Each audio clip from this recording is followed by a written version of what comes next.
Hello everyone, welcome to a new episode of Matthew Sports Talk. Just get right into it. Start off with, disappointing loss for the Vikings. Essentially what it boiled down to was we couldn't stop the Bears from running the football, and our offense didn't complete critical plays. There's opportunities missed, and so going forward, I ran a couple of different scenarios.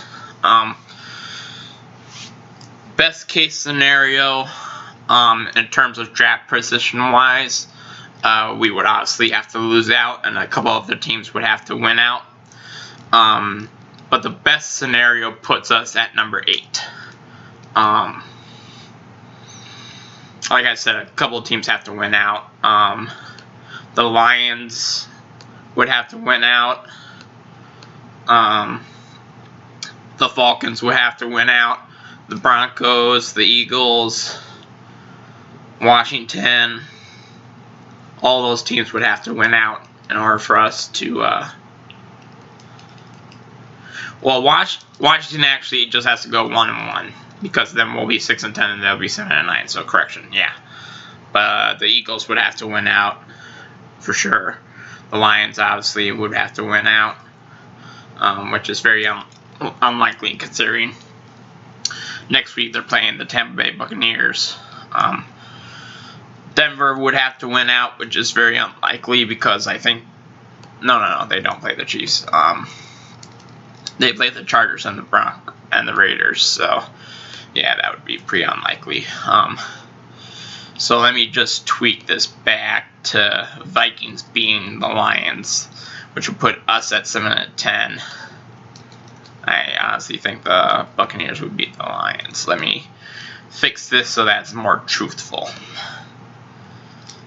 So yeah,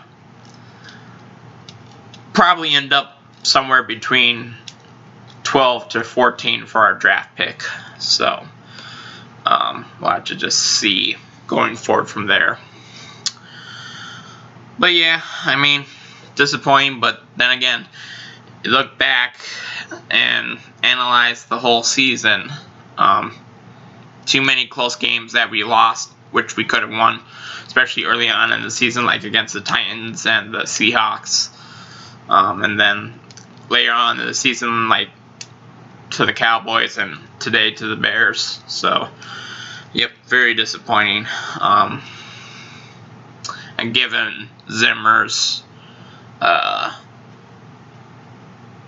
coaching style, he probably is not going to, rest people. They're going to play out those last 2 games. So, yep, that's pretty much sums it up. So, let's talk about the other NFL action for today, shall we? Well, first going back to Thursday night's game, the Chargers beating the Raiders 30-27 in overtime. I first remarked because I saw on the telecast that at the start of the game, Gruden was wearing a Oakland Raiders hat. And then he finally figured it out and switched it to Las Vegas Raiders. So I guess that kind of was like a little bit of a foreshadowing. But yeah, talk about a Raiders defense that's really gone from stellar to really, really bad. The past couple games they couldn't stop the run, and this one their secondary just allowed players wide open. So bummer for the Raiders. Then we had some Saturday games, which I did not watch because there was college football championship games going on, which I will talk about in just a second after I talk about the NFL. Bills beating the Broncos 48-19. Not really a big surprise there. Packers beat the Panthers 24-16. But the Packers were up by like 20 points in this game. So, actually, I think I was completely wrong. They were up by 18. They were up 21-3 at the half. And then, yeah, it got outscored by Carolina 13-3 in the second half. So, like I said, I'll go into detail later, but yeah, that's Packer fans should have a right to be concerned a little bit. Just talked about the Bears and the Vikings. The Buccaneers beat the Falcons 31-27. Falcons, once again, blowing a double-digit lead. So nothing new there. Cowboys beating the 49ers 41-33. Good for the Cowboys. They actually, that thrust them right back into because with them winning and all the rest of the teams in the NFC East losing today, that puts them right back in position to win the NFC East. Ugh, gosh. Titans beat the Lions 46-25. No surprise there. Man, I was watching the highlights of this game. There was one play, that Derrick Henry just ran and then stiff-arming guy, a Detroit defender, had just put him on his ass. Like, literally, bam! Right on his ass. And I was like, damn, that's just mean. So, yeah, I got a kick out of that. Colts beat the Texans 27-20. Dolphins beating the Patriots 22-12, and for the first time in 12 years, we will not have to see Bill Belichick and the Patriots in the playoffs. Isn't it glorious? Seahawks escaping being the Washington football team 20-15. Ravens being the Jaguars 40-14. I'll get back to that one. Cardinals being the Eagles 33-26. The game that just wrapped up, the Browns beat the Giants 20-6 on Sunday Night Football. The Chiefs escaped by beating the Saints 32-29. Yeah, Saints had chances, but Drew Brees did not look right. He did not look confident. So if I were the Saints, I'd probably sit him, rest him up for the playoffs, have him, get some reps in every so often. But for the next two games, they should majorly go with Taysom Hill or Jameis Winston for the majority of the snaps. They could probably throw Drew Brees in there in a couple of critical situations, but I think for the most part it should be Taysom Hill and Jameis Winston until at least the playoffs. And then the final game that I'm going to talk about. The Jets get a win. Beat the Los Angeles Rams 23-20. Oh, the Jets fans are saying no!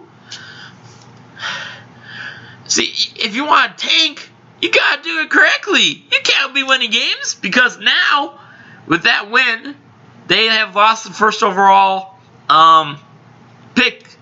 Now Jacksonville owns it. So if they end with the same record, Jacksonville would get the tiebreaker, because Jacksonville has the weaker strength of schedule. So, oh, the irony. But I tell you, one person that probably is happy is Trevor Lawrence, because he vividly has said that he does not want to play for the Jets. So I bet he is really happy. But the irony. And the Rams, what the hell? I mean, you guys... So honestly, once again, let me bring back my talk about how I still don't know who the fuck is going to win the NFC, because this is literally why I said, and I texted my dad and my brother earlier. Yep, so really got no damn clue who's going to win the NFC. You got the Packers, who have a below-par defense, and as shown yesterday, they're allowing teams to come back on them, which is not good, because eventually that will catch up with you. The Saints with a hobbled Breeze. I mean, this is why I say rest him for the playoffs, because he needs the rest. And he needs to be fully 100% ready to go for the playoffs. So, you got the Seahawks with the defense that's still figuring out stuff. They're getting better, but they're still figuring stuff out. You got possibly Washington, who I still think has the best chance of winning the NFC East. I mean, they have a good defense, but they don't have an offense. And then you got the most well-rounded team in the whole NFC, which is the Los Angeles Rams, but they're so inconsistent. So inconsistent. So I got no effing clue who's going to win the NFC. Still, and it's week 15, soon to be week 16. So, yeah. Ugh. Alright, and then we got one more game tomorrow night, which is Steelers and Bengals, so big whoop-de-doo. So I do have my the rankings for next week somewhat completed. So staying at number 1 and number 2 would be the Bills. Steelers will probably remain at number 3 unless they somehow lose to the Bengals tomorrow night. Then I probably drop them and put the Packers at number 3. And then the rankings essentially have stayed relatively the same. Most teams only been moved up or down one spot, with the exception of the Chargers, who have been bumped up from number 28 to number 24. I bumped up the Cowboys from number 27 to number 21. The Bears jumped up number 20 to number 15. And then, yeah, I'll go into more detail in my next episode about after what happens tomorrow night. So, anyway, now let's talk about fantasy football, shall we? Because guess what? I got a team that's going to the championship. Hell yes. My main squad, my Minneapolis Skull Squad, won the 2-week first round playoff game by a score of 234 to 187. My highlights of today: Patrick Mahomes, 25.86 fantasy points. Jeff Wilson Jr., running back for the 49ers, 12 fantasy points. Tyreek Hill, 17.4. Justin Jefferson, 18.4. Chase Edmonds, 15.6 fantasy points. So yeah, I'm feeling good about that. And then you got my other team, the Minnesota Canes, who unfortunately are going to lose their 2-week playoff, but they're not really in the... They're in the consolation bracket, but yeah, I'm down 259 to 200, and they have 2 more players left to go. So yeah, I'm really screwed. I absolutely can't win. I don't know how ESPN Fantasy gives me a 1% chance of winning. Roethlisberger or yeah. So, but I mean, there were a few highlights on that team today. Deshaun Watson, 23.42 fantasy points. Brandon Ayuk, 22.3 points. Robert Tonyan, 10.8. But man, one person I did not imagine having a crazy day was Ryan Tannehill. Had 37 fantasy points. So that just came out of nowhere. But then again, he was playing Detroit. So not super surprising, but still. So yeah.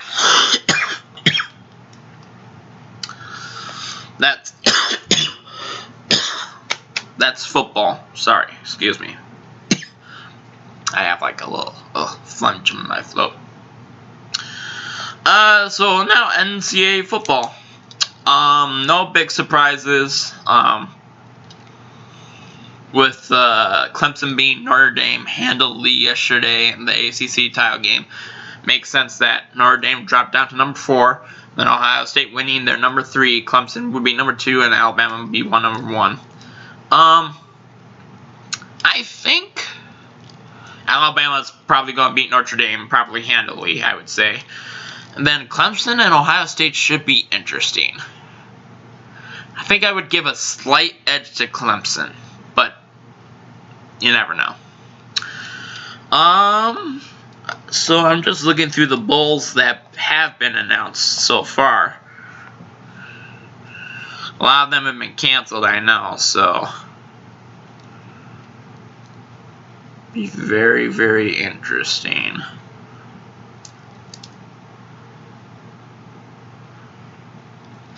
Oh, so it's funny because the Rose Bowl is not going to be played in Pasadena because of the COVID restrictions. They moved it to Dallas. So are they going to still play? Is it still going to be the Rose Bowl? So it'll be interesting to see what happens there. So yeah, that's kind of a little irony right there. Gophers football, they played Wisconsin in a rescheduled game for the Paul Bunyan Zacks, and they lost 20-17 in overtime, which is a bummer. So overall, that ends them at I think, yeah, 3-4. So, but with COVID and everything, is what it is, and I don't think it really matters all that much this season. Something else happened tonight. I think, what was it? Oh yeah, Gophers men's basketball won 90-82 over St. Louis. So, yep, they moved up to 7-1 on the season. So they have a pretty good start. And then I think the Timberwolves start up this week. I think they do start up this week.